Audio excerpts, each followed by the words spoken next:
Study IQ IAS, आपका selection हमारा mission. नमस्कार दोस्तों पिछले 1-2 महीने में अगर आप देखेंगे तो बांग्लादेश से बहुत सारे जो इलीगल इमिग्रेंट्स भारत में थे उनको वापस भेजा गया है लैंड बॉर्डर के थ्रू, और ये भारत ने सौंपा है बांग्लादेश की जो पैरामिलिट्री फोर्स है BGB, बॉर्डर गार्ड बांग्लादेश, उनको सौंपा है। और इसको देखते हुए बांग्लादेश की जो आर्मी है उनको ये पसंद नहीं आ रहा और उन्होंने एक प्रकार से धमकी दी है। शायद पहली बार देखने को मिलेगा कि बांग्लादेश की जो आर्मी है वो भारत को धमकी देने की कोशिश कर रही है। आप देख सकते हो खबर, push ins unacceptable, Dhaka cries foul as India sends back illegal Bangladeshis, warns of military intervention. जी हाँ, मिलिट्री इंटरवेंशन तक की इन्होंने बात कर दी है। तो इसको थोड़ा सा डिटेल में समझेंगे कि एग्जैक्टली हो क्या रहा है, पिछले 1-2 महीने में भारत ने क्या किया है और अब यहां पर बांग्लादेश की आर्मी क्या कह रही है। चलिए आगे बढ़ते हैं, लेकिन उससे पहले आप सबको बता दूं, आप में से जो भी लोग यूपीएससी की प्रिपरेशन कर रहे हैं 31 मई तक आपको एक्स्ट्रा डिस्काउंट मिल रहा है मेरे सभी बैचेस के ऊपर। बस आपको यूज करना है ये code Ankit live to get maximum discount, और इसका लिंक कमेंट सेक्शन में दिया हुआ है। तो चलिए सबसे पहले इसके पीछे का कॉन्टेक्स्ट समझते हैं। जैसा कि आप सब जानते हो, बांग्लादेश का साथ जो बॉर्डर है भारत का,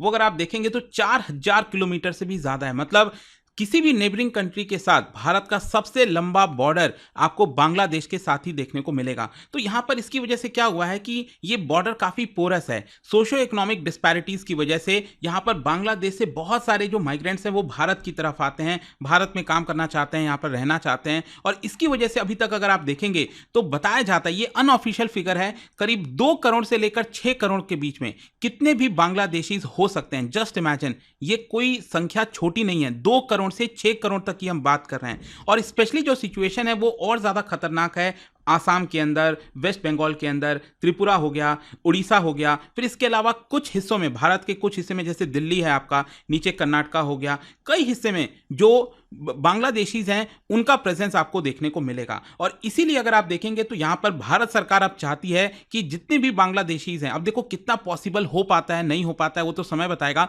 लेकिन कोशिश यहां पर यही हो रही है कि जितना ज्यादा हम बांग्लादेशीज, इलीगल जो लोग हैं, उनको बांग्लादेश वापस भेज सकें, वो यहां पर हम करने की कोशिश कर रहे हैं। और इसको देखते हुए रिसेंटली भारत सरकार ने कई एक्शन लिए हैं। मैं आपको एक एक करके बताता हूं। अभी रिसेंटली आपको याद होगा, सबसे पहले तो मिनिस्ट्री ऑफ होम अफेयर्स की तरफ से सख्त ऑर्डर जारी किया गया था सभी राज्यों को और यूनियन टेरिटरीज को कि 30 दिन के अंदर अंदर जितने भी इमिग्रेंट्स हैं, इलीगल इमिग्रेंट्स, ध्यान रखिएगा, बांग्लादेश और म्यांमार से, उन सबको आप आइडेंटिफाई करिए। और इसके लिए एक स्पेशल टास्क फोर्स बनाया गया है देश के कई राज्यों में, आसाम, उड़ीसा, त्रिपुरा, ताकि हाउस टू हाउस वेरिफिकेशन किया जा सके और यहां पर उनको पहचाना जा सके कि वो इलीगल हैं या फिर भारतीय नागरिक ही हैं। और अगर वो नहीं है, मतलब अगर वो भारत के नागरिक नहीं हैं, तो उनको डिटेंशन कैंप में भेजा जाए, फिर वहां से बांग्लादेश और म्यांमार वापस किया जाए। खैर, इसको देखते हुए यहां पर आसाम पुलिस ने रिसेंटली बताया जा रहा है कि गुवाहाटी में 150 इंडिविजुअल्स को यहां पर डिटेन किया था। गुवाहाटी, हाथीगांव, सोनापुर, तो कई जगह पर जिनके पास प्रॉपर सिटीजनशिप डॉक्यूमेंट्स नहीं थे।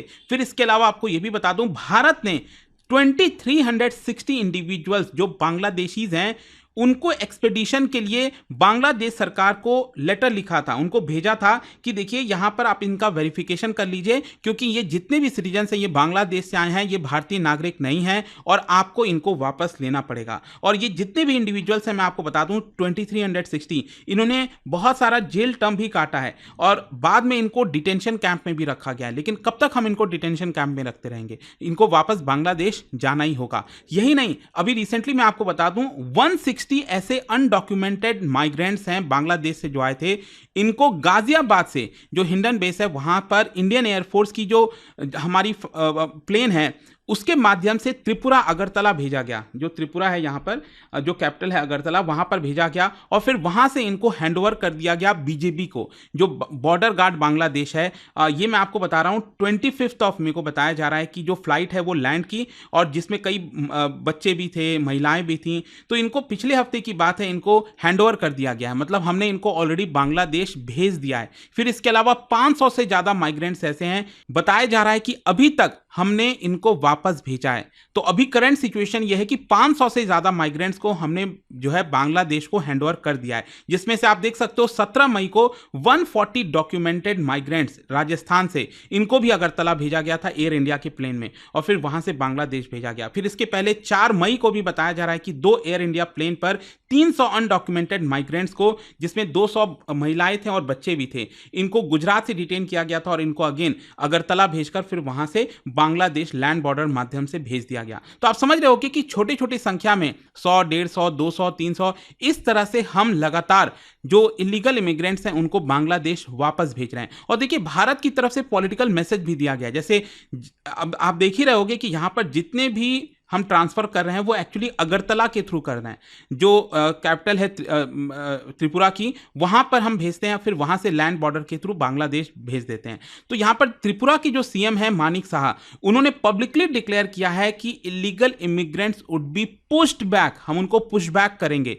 गवर्नमेंट ने क्लैरिफाई किया है कि push back refer to deportation following identification. ऐसा नहीं है कि हम आर्बिट्री तरीके से किसी को भी भेज दे रहे हैं, हम आइडेंटिफाई कर रहे हैं, जांच कर रहे हैं, उसके बाद ही भेज रहे हैं। इनफैक्ट 10 मई को जो असम के चीफ मिनिस्टर है हिमंता बिस्वा शर्मा, उन्होंने भी प्रेस कॉन्फ्रेंस के दौरान कहा कि गवर्नमेंट ने डिसाइड किया है पुशबैक इंप्लीमेंट करने के लिए, ताकि ये जितने भी इन्फिल्ट्रेशन हो रहा है इसके ऊपर हम निगरानी रख सकें। लेकिन ऑब्वियस सी बात है, क्या बांग्लादेश को ये पसंद आएगा? कोई किसी भी देश को, जैसे कि रिसेंटली आपको याद होगा डोनाल्ड ट्रंप भी बहुत सारे जो इलीगल इमिग्रेंट्स थे उनको वापस भेज रहे थे, तो भारत ने तो चलो एक्सेप्ट कर लिया कि चलो ठीक है हम यहां पर जो है एक तरह से एक्सेप्ट करते हैं, लेकिन बहुत सारे देशों से रिपरकशन भी आ रहा था, वो उनको एक्सेप्ट नहीं करने के लिए रेडी थे।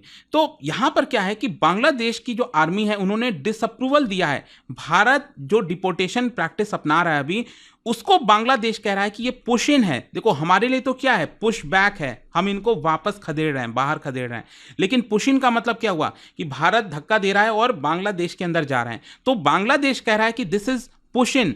तो यहां पर पुश इन का मतलब यह है, जो बांग्लादेश ये कहना चाह रहा है कि it refers to forcible return, मतलब कि यहां पर ये यूनिलैटरल तरीके से भारत इन लोगों को बांग्लादेश भेजने की कोशिश कर रहा है। यहां पर बेसिकली बांग्लादेश का ये कहना है कि अगर आपको ये जितने भी भेजने हैं तो आपको फॉर्मल प्रोसेस के थ्रू भेजना होगा। आप सिंपली क्या कर रहे हो कि बॉर्डर पर ले जाकर इनको बीजीबी बॉर्डर गार्ड बांग्लादेश को जो है आप धक्का दे रहे हो, मतलब आप दे रहे हो उनको वहां पर कि आप जाइए। तो इसी की वजह से बांग्लादेश जो है वहां पर खुश नहीं है, एंड दैट इज वाई अगर आप देखोगे बांग्लादेश की जो आर्मी है उनकी तरफ से रिएक्शन आया, उन्होंने स्टेटमेंट दिया है। बांग्लादेश के जो आर्मी के ब्रिगेडियर जनरल मोहम्मद निज़ीम उद्दौला है, director military operation directorate Bangladesh army के, उनकी तरफ से बोला गया Push-ins from India are unacceptable and undesirable. The army is prepared to step in if the situation escalate or if instructed by the government. तो बांग्लादेश की army साफ साफ कह रही है कि अगर हमें इंस्ट्रक्शन दिया गया और अगर सिचुएशन एस्केलेट हुआ, खराब हुआ, तो हम रेडी हैं स्टेप इन करने के लिए। मतलब वो पहली बार एक तरह से आपको देखने को मिलेगा कि यहां पर धमकी दे रहे हैं, थ्रेटन करने की कोशिश कर रहे हैं कि अगर भारत ऐसा किया तो हम इंटरवीन करेंगे। मतलब डायरेक्ट 1-to-1 एक प्रकार से बहस हो सकती है, बातचीत हो सकती है, जो भी होगा, क्योंकि जो बॉर्डर है वहां पर भारत की तरफ से कौन है, बीएसएफ है, और इनकी तरफ से बीजेपी है। तो इट सिग्नल्स कि बांग्लादेश एक प्रकार से फ्रस्ट्रेट हो रहा है ये डिपोर्टेशन अटेम्प्ट की वजह से, एंड पहली बार मिलिट्री एस्टैब्लिशमेंट ने थ्रेटन किया इंटरवेंशन का, जो कि बहुत ही रेयर और सीरियस एस्केलेशन है भारत बांग्लादेश के रिलेशंस के बीच में। इनफैक्ट यहां पर अगर आप फॉर्मल प्रोटेस्ट देखोगे बांग्लादेश की तरफ से, वो भी किया गया।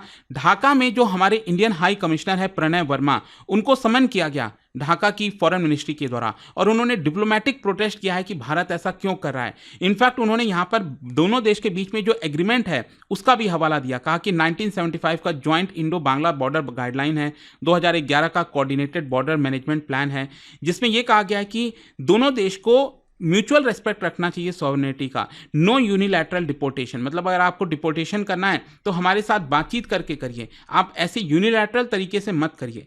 लेकिन प्रॉब्लम क्या है, देखो प्रॉब्लम यह है कि भारत तो कह ही रहा है, भारत तो बार बार इन लोगों का नाम भेज रहा है, कह रहा है, भारत कह रहा है कि इन लोगों ने खुद बोला है कि ये बांग्लादेशी हैं, तो हम क्या कर सकते हैं? जब हम आपको नाम भेजते हैं तो आप इनको वेरीफाई नहीं करते हो, सालों साल लगा देते हैं। तो यहाँ पर अब भारत वेट तो करता नहीं रहेगा। That is why one of the big reason कि भारत बॉर्डर के थ्रू अब इनको पुश बैक कर रहा है। और भारत का स्टैंड क्या रहेगा? देखो, अभी तक भारत की तरफ से कोई ऑफिशियल स्टेटमेंट नहीं आया, लेकिन यहाँ पर आप कह सकते हैं कि भारत का यही स्टैंड रहने वाला है कि जो अनलॉफुल एक्शन की बात कही जा रही है वो गलत है। यहाँ पर जो भी डिपोर्टेशन हो रहा है वो बांग्लादेशी ओरिजिन के द्वारा कन्फेस किया गया है, तभी हम डिपोर्ट कर रहे हैं। यहाँ पर भारत एक प्रकार से अपना जो इंटरनल सिक्योरिटी है और जो डेमोग्राफिक कंसर्न है, स्पेशली जो बॉर्डर एरियाज हैं आसाम, वेस्ट बंगाल, उसका हवाला देगा। और यहाँ पर हम रीअफर्म करेंगे कि जो बायलैटरल कोऑर्डिनेशन है वो बना रहे, वो बात ठीक है, लेकिन अगर ये भारत के नेशनल सिक्योरिटी के खिलाफ जाएगा तब तो हमें ये कदम लेना ही पड़ेगा। अब लेकिन यहाँ पर एक प्रॉब्लम ये भी है कि भारत में भी कुछ जो पॉलिटिकल बैकलैश है, ह्यूमन राइट्स एक्टिविस्ट हैं, वो भी इसके खिलाफ हैं। जैसे उड़ीसा में भुवनेश्वर मेयर जो हैं सुलोचना दास, उन्होंने कुछ सिंपैथी जताई बांग्लादेशी माइग्रेंट्स के लिए, तो इसको लेकर क्रिटिसिज्म झेलना पड़ा। बीजेपी ने डिमांड किया है उनका रेजिग्नेशन। राजस्थान के अंदर जो कांग्रेस एमएलए हैं रफीक खान, उन्होंने भी क्लेम किया कि ये जो सिटीजन्स हैं वो इनोसेंट हैं।